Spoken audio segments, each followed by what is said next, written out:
Today is My God. a good day to serve God, and that's who we love, and that's who we serve. Ladies and gentlemen, welcome to the Intervision FM universe. You've joined Johnnie J, President and Station Manager of Intervision FM, and I'm Alan C. or Alan Colvin.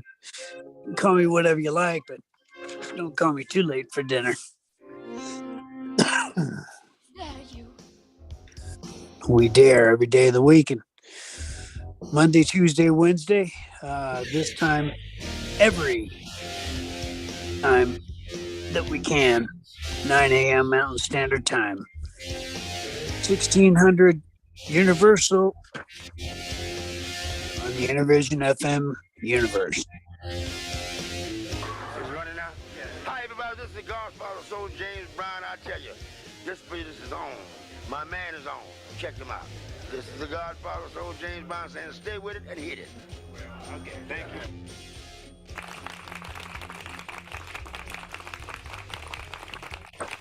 Welcome to Intervision FM Oh my and God. the weekend. Oh, maybe I should fade out the music. Okay, there you go.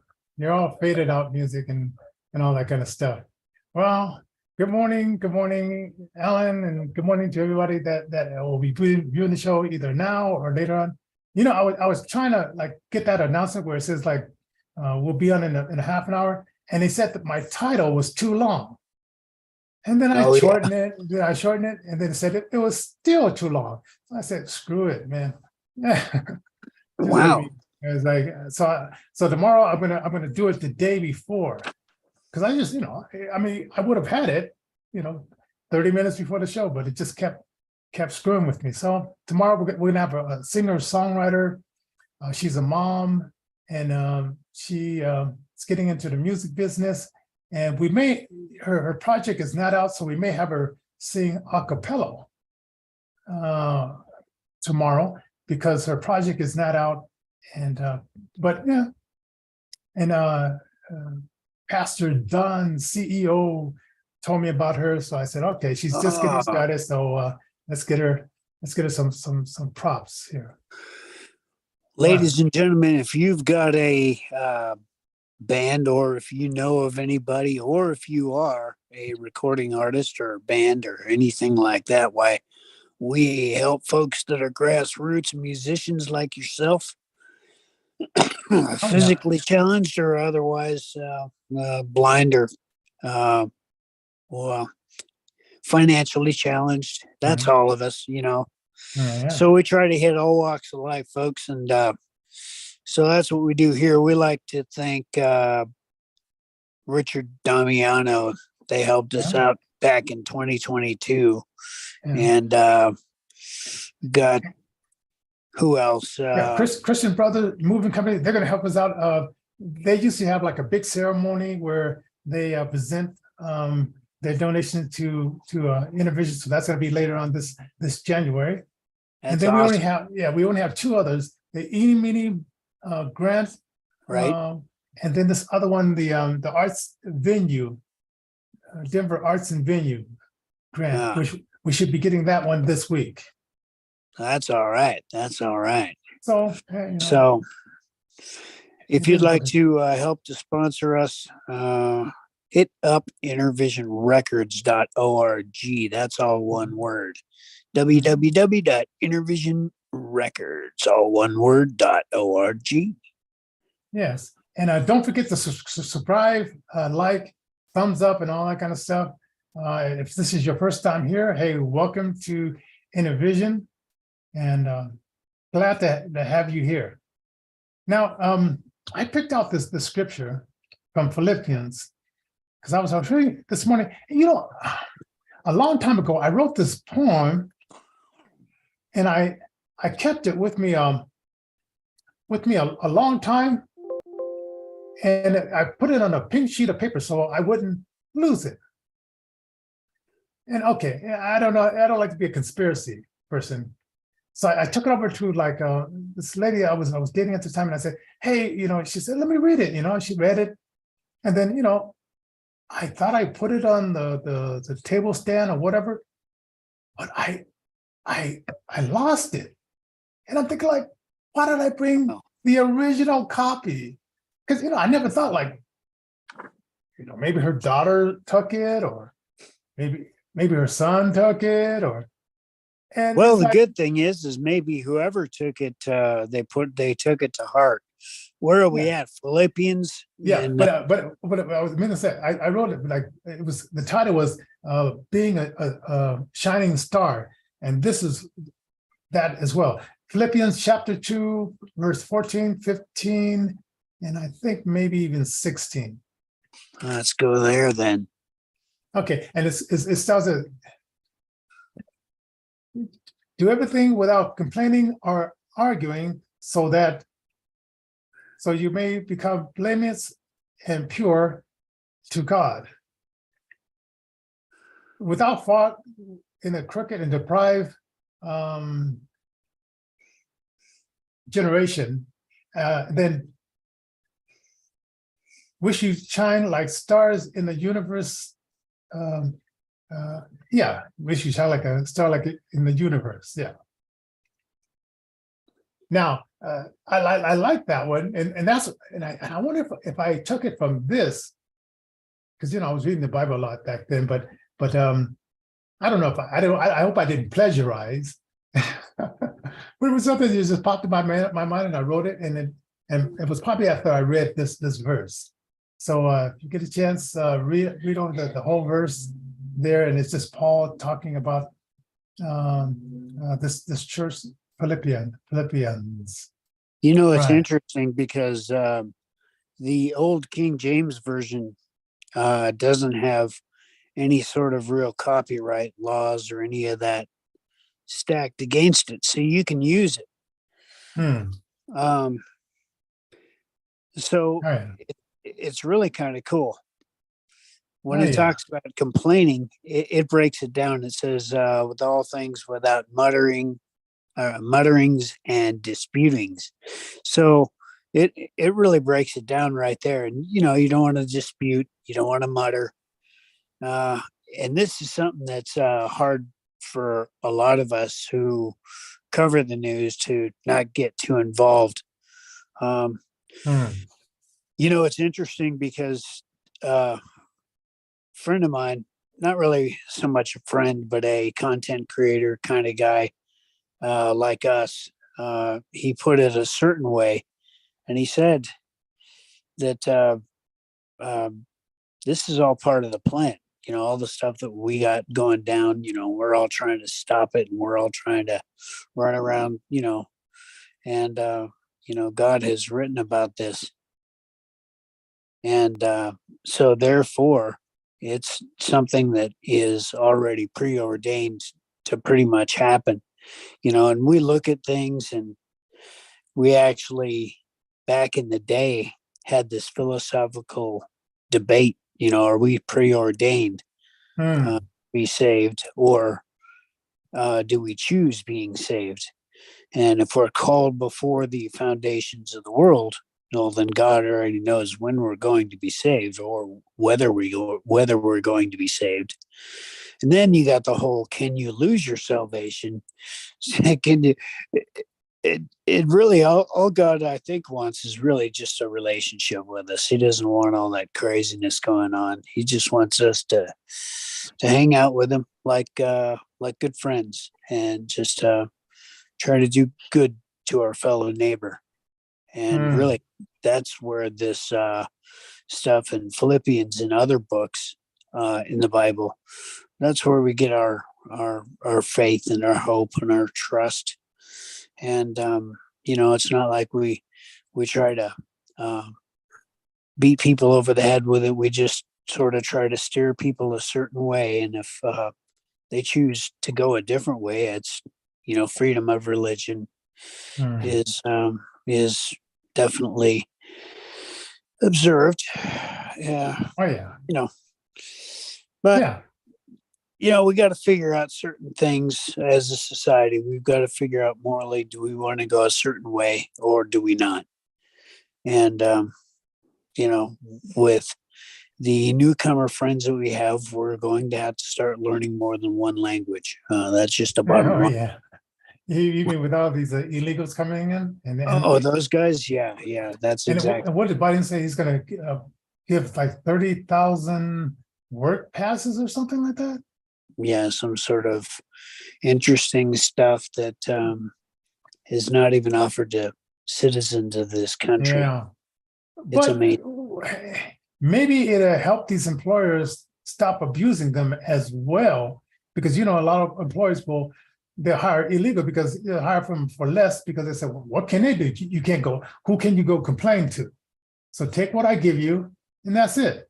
And I was watching the show, The Rifleman, and this guy, he had, he was not the warden, he was the manager of this crew, and he had saw this one guy with a lot of money, and he wanted that money to buy land, but instead he killed the guy, took the money, and then this Native American guy saw him do it, and then he wanted to shoot the guy so he could blame it on the Native American, but he ran away, and so when it finally caught the Native American, brought him to trial,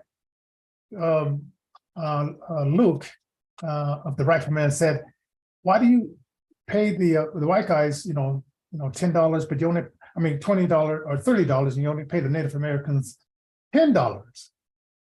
Yes. And it was almost like, well, because he said you should pay these guys equally, but because the Native Americans didn't have that many rights at that time, these guys, if they were crooked, they could do crooked stuff like that. And it brings it back to today. It's like, employers, who are a little bit crooked and they want to say the bottom line without, having anyone to answer to, they will do that. And it's very unfortunate. Well, Very unfortunate.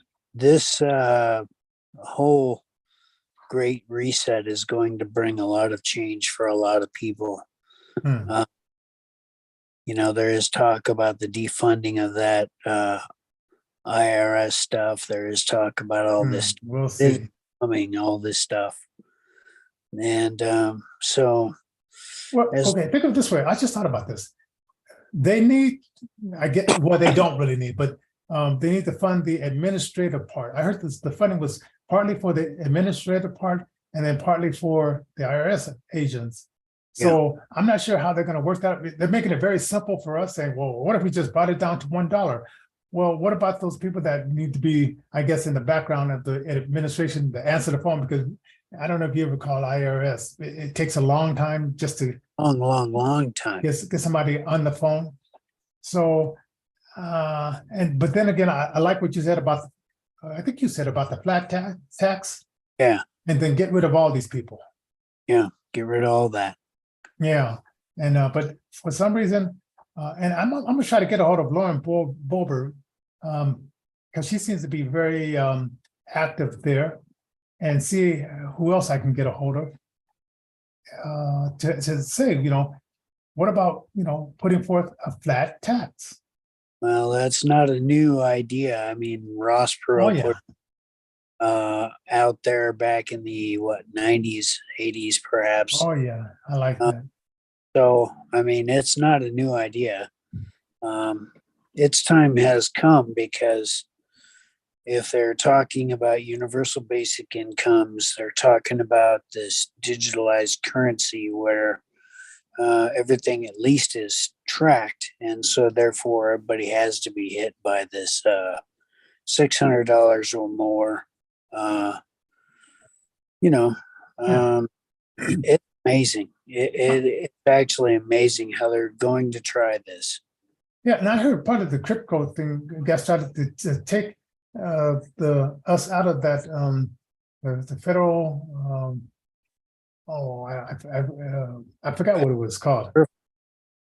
Yeah, so they wouldn't be able to control the money as much as they control like our dollars or our credit cards. They could pretty much track us with that. And so the crypto came along, so it could be outside of that.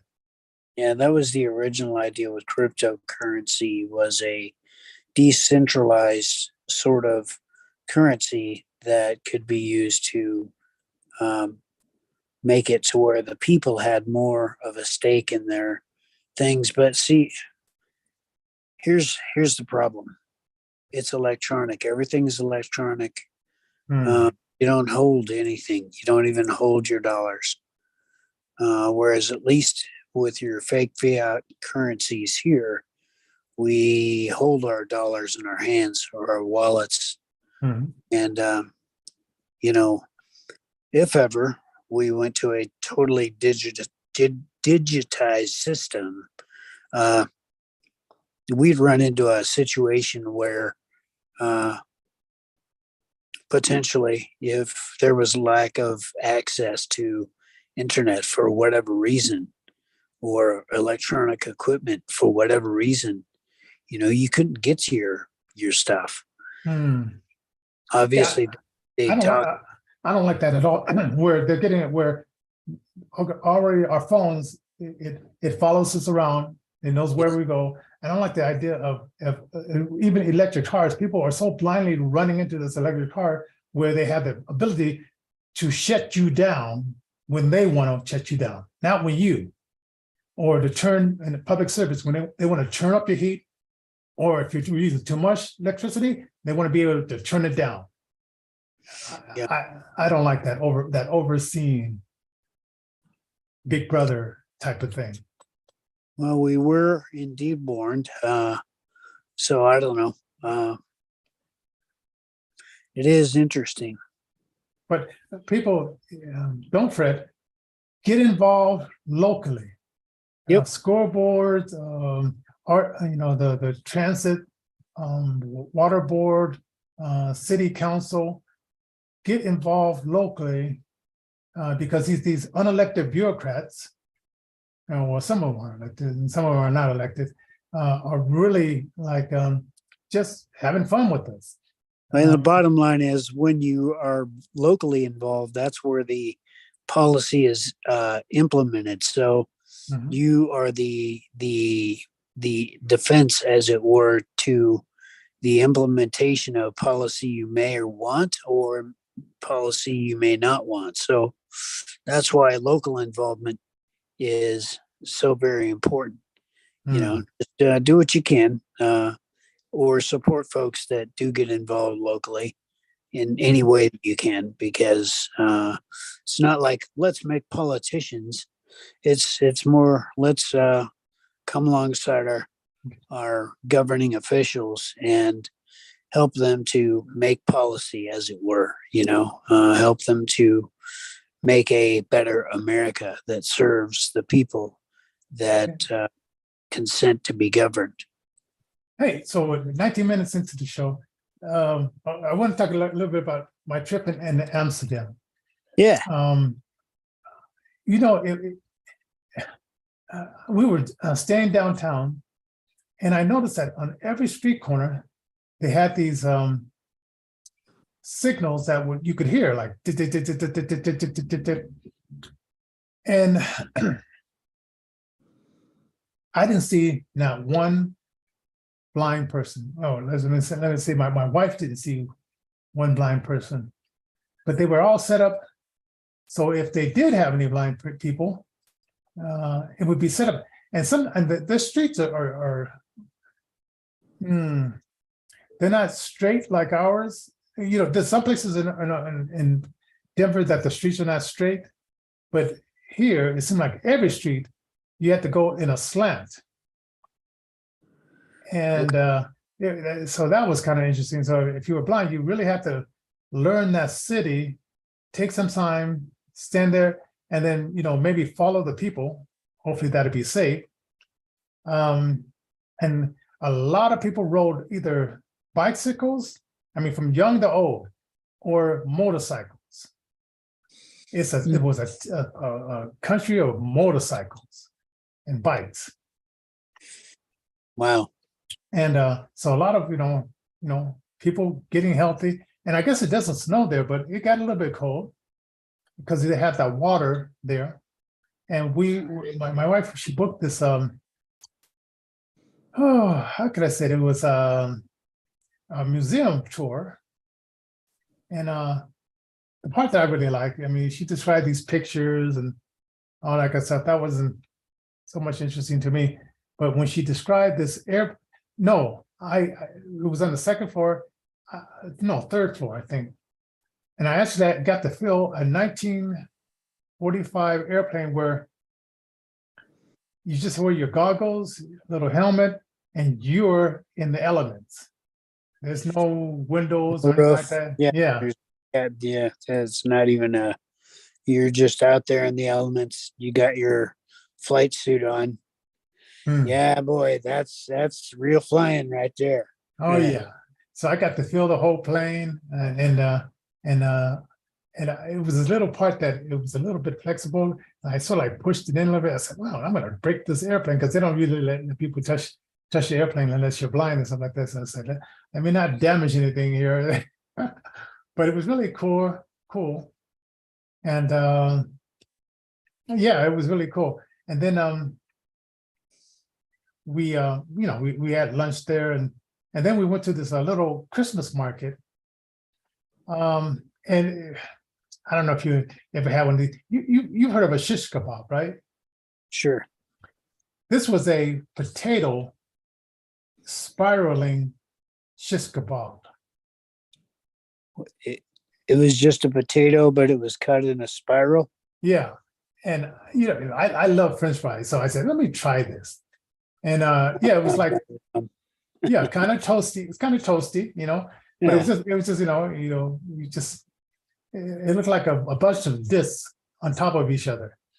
Yeah. So that was kind of cool. And then they had these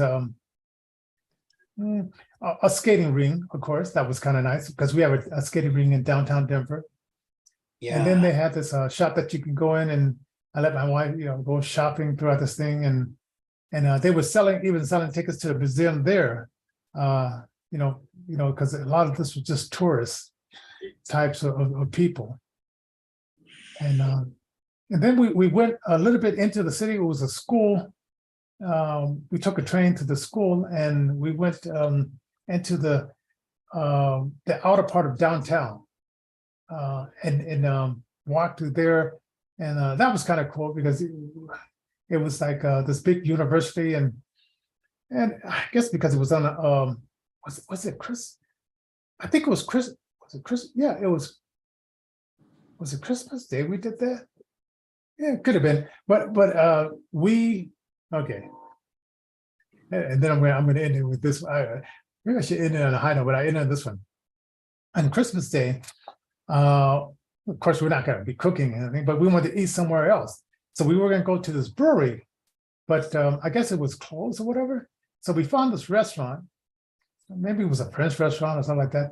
And they said, "Well, did you have a reservation?" I said, "No, no reservation." But my son-in-law said, "Well, we're going to be here for half an hour." So we got a table, and we decided to order the Christmas meal. Now, being the American as I am, I said, "I'm a plant-based eater. Did you have anything to eat plant-based?" And the guy specifically said when we came, he said, "We're only serving this menu." But the girl said, "Okay, we'll fix you something." And so, it was like I think it was like 5-course meal. So the first one, okay, imagine this. The first one was this, come on, a veggie wrap, but it was the size of a pen. Same kind of denominator. So it was like you pick up this pencil or pen, and then you just eat it in one scoop. And that was the first part. Then it got kind of blurred, like the second and third, but then it came to this main thing with I don't know, asparagus and mushrooms and something else. And so, and white mushrooms. And I point that out because I found this video about, a lot of people have allergies to white mushrooms, and that to the brown ones, the portobellos and all that kind of stuff. And so I ate that. 1 hour later, it felt like somebody had put a clamp on my right-hand side of my stomach, and they were squeezing it, saying, say uncle, say uncle. And from Wow. 2 in the afternoon until 2 in the morning, I was in the shower pouring hot water on the side, trying to get some laxatives, then it was this thing that is called cold. It's like a cold pill, and it pushes the poison out of you. And I Yeah. was taking my vitamin C, and I said, God, if you get me out of this, I'm going to take care of this thing, because I'm getting to the age where my stomach is becoming very sensitive. Yeah. And it says enough is enough, because I love French fries and all that kind of stuff, and Yeah. filet of this and all that kind of stuff. Yeah. But I know I shouldn't be going there, but with that kind of stuff. But I did it, and that's it. And so that's why on my 11th day of juice fasting, I was at I was at 182 pounds, and now I'm down to I think it's like, let me ask my phone real quick. What is 77.7 kilograms in pounds?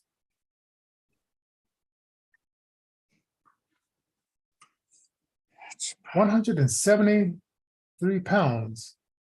173 pounds. I wonder if that's right. better. Yeah, okay. Well, 173 pounds. I guess 173 pounds. But anyway, so far so good. I have a lot of energy. Some days I feel a little bit tired, but the regimen I'm supposed to drink juice 3 or 4 times a day. I'm up to 3 now, but I just started out with 2. It's very green, with lemon, whole lemon, slice up green apple, parsley, celery, and what else? Cucumber and a ginger. So I make that juice, 2-3 times a day. Then I just fell in love with what's that thing called? Apple. What is that fruit called? I was just talking to you about how sweet it is. Oh, Grapefruit. Yeah. So I do want to do a full one of that and put some parsley in it and a ginger. And sometimes I think maybe I should water it down a little bit because it's so sweet. Right. So yeah, that's what I'm doing. And I'm on a, so pray for me, you guys. And I'm in a group, a support group, called Hero Z, Raw Heroes. So I'm in a support group, and I'm going for 40 days. Wow. Okay, and I want to say, for blind people, I want to give you some details. My stomach has always been like kind of hard, and I thought, it's a strong stomach, but what it is like, if you eat a lot of fat and just a lot of junk, your body says, what do I put this stuff? And right. So your body, okay, I'm going to put it in this pocket, and this pocket, and this pocket. And right. it's like that's when you start getting a thicker waistline. Yep. And I think my waistline is like, my waistline used to be 31 when I was in my 20s. And now, it's up to like 30, 38, 36. And now it's going down. And so I have these little fat pockets, and I can feel them, and they almost feel like little eggs, feel like eggs, because now I can actually feel these little fat pockets, and now they're shrinking and shrinking and shrinking down. And so it's just kind of interesting that, and people say, most people when they die, they have because they eat the American diet, whatever, they have about 25 pounds of fetal matter in their intestines. Well, what I'm doing now with this juicing is scraping all that stuff out. Right. Yeah. And and I've had and yeah, I never told you that about 10 years ago when my wife came, I had these boils that popped up underneath my arms, and I was actually bleeding out. And my wife would have to get this spray to get the blood out of, because I was bleeding out of these balls underneath my arms. And it was just because the body said, "What do I put this junk that you're eating? Put it over here, let me put it over there." And so so my whole insides were inflamed. Interesting. So when I had that experience at Christmas, and I know that you have to get into a certain mindset to do this, because I was going to do this before Christmas, and I just kept putting it off. But that 2:00 until 2, that's like being tortured, like being waterboarded until you pass out or you almost drown.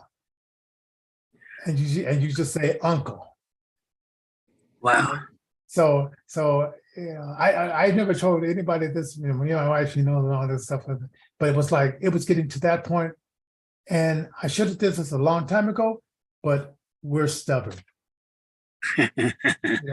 Man, I turned my wife onto ribs, barbecue ribs. And every once in a while, I would have some barbecue ribs myself, right? And I turned her into all this junk. And it's okay, like when I get where I'm going on this, maybe I might have meat once a month, maybe, fish fillet, but it's not going to be every day or 3 times a week. It's going to be, I'm going to be like 80% raw, and then 20% something else. I'm not going to be perfect, because nobody's perfect, but it just takes time to get into that mindset. And if you're going to do this, get a support group around you. If your husband's not it, your wife's not it, your family is not it, you need a support group. Don't do it by yourself. Yeah, that's absolutely right. Coming from a meat eater myself, I'm not the support group for you unless you. Yeah, and I'm not going to force it on anybody, but it's like, because I was in the lobby yesterday, I was talking to this guy named Chief, and he just had an open heart surgery, and I asked him, "Did you try a plant-based?" And this other lady popped in and she said, "Oh, my family tried that, doesn't work." Doesn't work. I don't know about all that. I mean, everything in moderation. I think it's a good thing, and it could help with a lot of things, man. I think plant-based stuff is definitely but where I'm at is there should be choice, and we're starting. Yep. So, And when I was younger, when I would have a hamburger, I would be in the hospital, because I spent a lot of hospitals getting eye operation, and the nurse would be watching me, and I would take off the lettuce, take off the tomato, take off the pickle, and just eat the hamburger and bread and hamburger. And the nurses, maybe they know, maybe they didn't. They just looked at me and said, "Wow," and they didn't say anything. So I had many years where people didn't say, "Well, Johnny, maybe you should eat more vegetables." Right. They just observe. And I used to, when I was living in California, I would go down there to the school for the blind, and they had these fantastic lunches, but they would have these cake with white icings. So it was like birthday 5 days a week. I would get me a white cake, whatever else I was eating, and it was birthday time 5 days. But I was slender, and it didn't catch up to me until I was 30, and it kept going up and up and up until I got about 240. Yeah. See, it's never caught up to me, not ever. And I guess I've been lucky, but well, yeah, some people are lucky. All right. Yeah. And some people are slender on the outside, but their body on the inside is saying, "Help, help." Yeah, that's probably where my body is. Yo, bro. Oh, but I just say, guys, eat more vegetables. You don't have to do it, just have one day where you might eat, vegetables and salad and fruits and whatever like that. And then, the next day, off and on, because it won't happen all night, and you got to get a mindset. You got to get it in your mind. Yeah, yep, that's absolutely right. And there's something to be said for fasting, because spiritually it brings you closer to your creator. And for us, that creator is God Almighty. We attribute him to God the Father and his son Jesus Christ and the Holy Ghost. So there we go. Now we have some other topics, but I'm going to just skip down to Biden, and we may save this for Wednesday because tomorrow we have the singer-songwriter on the show. So I may skip those other things to Wednesday. But so-called Joe Biden, who's in the regime, whose regime is in the White House right now, went down to the Texas border. And I guess he went over to El Paso, and he avoided the media down there. And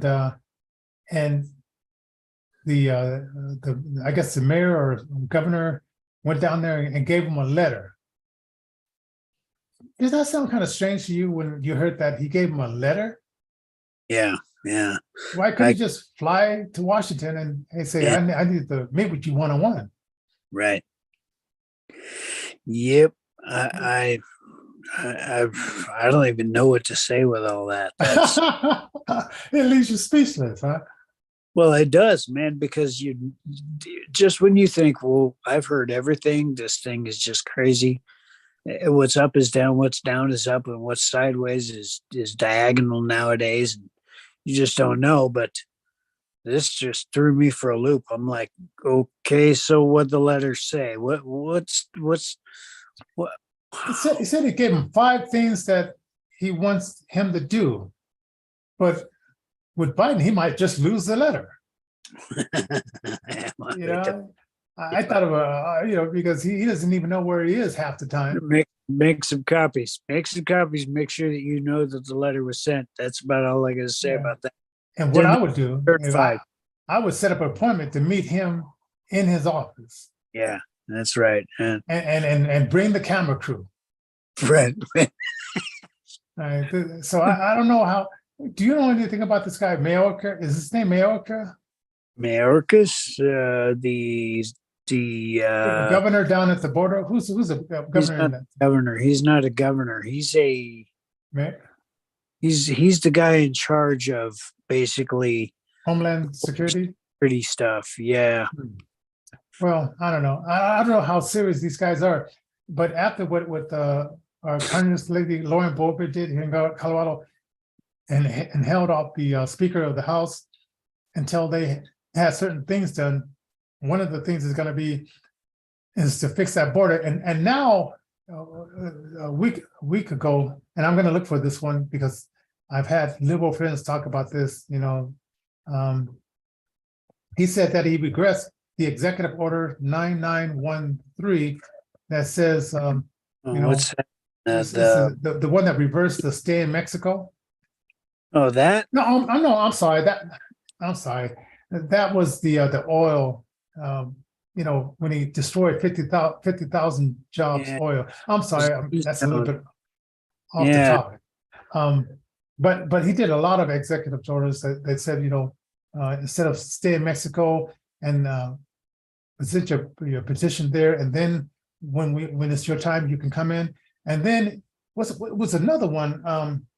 I guess he's going to decide to give these illegals 30,000 green cards, work green cards, so they can, I guess, pay more taxes, and then be beholden to the Democrats when the voting time comes around. That's really all it boils down to is purchasing of the electorate. Man, that's So, well, Lord's got this. I mean, that's all I got to say is there's a plan, and we're part of it. We're his hands, we're his feet. We can only occupy until his return, and that's a good thing that you brought up, Philippians. Wow. Yeah. 2 verse 14 to 16 really sums it up. I mean, it's a way to act and interact when things are not grounded, especially in these days. Yeah. So we'll keep on watching this, and there's a plan. All this stuff is not by accident. Yeah. It's all by plans, and we'll figure this out eventually. And so, yeah, it is what it is. Oh, you know what? I forgot to record again. Well, anyway, so this show it will be online. Don't forget thumbs up. And one day I will remember to hit record, hopefully tomorrow. But Yeah. it is what it is. It's out there and all that kind of stuff. So just remember, ladies, the Philippians chapter 2, verse 14, 15, and 16. And we want you guys have a blessed day, and we will, and don't forget, share the show, like it, and we need your support, ladies and gentlemen. You can do a super chat, or you can do paypal.me/Intervision Denver, because it really helps us out, and it helps us because we want to go to with a radio station. We want to go to iHeart and do that and charge us $400 a month. And listen, Alan, I know you don't have it, and I don't have it, but you support us. You can support us in getting our radio station to out there where we want to get more visually impaired and blind people and veterans on our station. And we want to be able to afford to pay them a stipend for their time. It's a group called Families that their nonprofit and my nonprofit started out the same. But as I'm looking over grants, last year they got 90 grants, and their budget is $7 million. Right? And so it's like Intervision, last year we generated 38,000 some odd dollars, which is good, but it's nowhere near $7 million. Oh, and really, yeah. in the big scheme of things, $7 million isn't really unheard of. Yes, and Family is PHAMALY. They're a physically challenged theater group, and they were one of the first ones in the country, in the United States. And some of them, they would fly off to Japan and they would perform in Japan. And I said, where are you getting all this money? And then I know they had this director, $30,000 for 3 months of getting the show together, and then the dance instructor. And I was looking at this and I said, man, but they had somebody working hard in the background, writing grants and getting those 90 grants that they received. Now, you realize if they wrote 90 grants and they received, if they wrote and they got 90 grants in, they probably wrote a lot of grant proposals, and it got 5,000 here, 10,000 here, 25,000 here. Because I was looking at, because like my nonprofit, you can see where the money comes in from and who. And it's a lot of, just those little ones. And then it grows and grows and grows into $7 million. So we definitely need your help. The 1,704 of you, you can definitely help us. The 12 that come in, it doesn't have to be a lot. $10, $20, $25 doesn't have to be a lot, but we really would like your support so we can do more and we can pay our people. Oh, because when you were in Amsterdam, somebody sent $1, and Thank you. I would imagine. Thank you very much for that. Because that was helpful. So whatever you can give, whatever you can help out with, paypal.me/Intervision Denver, and what else we. All right. So anyway, we're gonna call it a day. And we thank everybody for joining us, and we'll see you tomorrow. All right. God bless.